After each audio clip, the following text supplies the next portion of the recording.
Hello. Hi, first, let me see China's high-speed rail state situation today. First off, China's high-speed rail actually drew on technologies from Japan, Germany, France, and Canada. Kind of like how we adopt the scientific socialism from Marx and Engels in the West for our social system. And what I'm getting is that we learn from absorb what works well abroad to fix our own shortcomings. A lot of people online say China stole foreign tech, but that's not the real deal. With Germany, French, Canada, and Japanese companies transferred the tech to China, it was business move. They made profit, and China benefited too. It's a mutual beneficial relationship. China currently has 48,000 kilometers of high-speed rail in operation,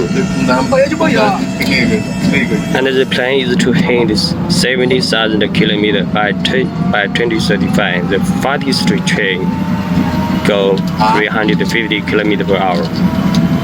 From my hometown Jishudong to Shenzhen North, about 1,100 kilometers. It takes 5 hours with some stops along the way. High-speed rail has totally transformed the people moving and cargo shipping, and even shaped industry layout. Like in factories in Shenzhen source parts from all over China because the inland factory have lower cost and labors. That's why made in China goods are surprise competitive. So why has China high-speed rail boomed in 20 years? First, policy system advantage. We started with for vertical and for horizontal plan in 2004, upgraded to 8 vertical and 8 horizontal in 2016. The socialist system laid out whole resources for big project tech, and industry departments work together on this. Second, tech transfer and innovative integration. We bought in tech from Kawasaki Japan, Siemens Germany, Bombardier Canada, Alstom France. Trade market access for know-how. They integrate different technologies, master the 9 core system. Third, a follow industry chain from parts manufacturing to assemble to maintenance.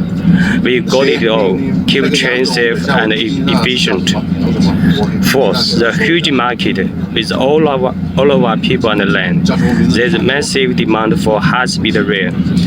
It shrink travel time, boost the resource flow, and help build a unified national market. Fifth, talent and smart management. We have a lot of experts in design, construction, and operations, using big data and AI to run things smoothly. Look, not every country can pull this off. Each has its own deal. We don't need to hype China's tech. The West is still ahead there. But we should implement policies that benefit people. Let's just keep it real, not ignoring or trashing. Just a fact. Am I right? Thank you.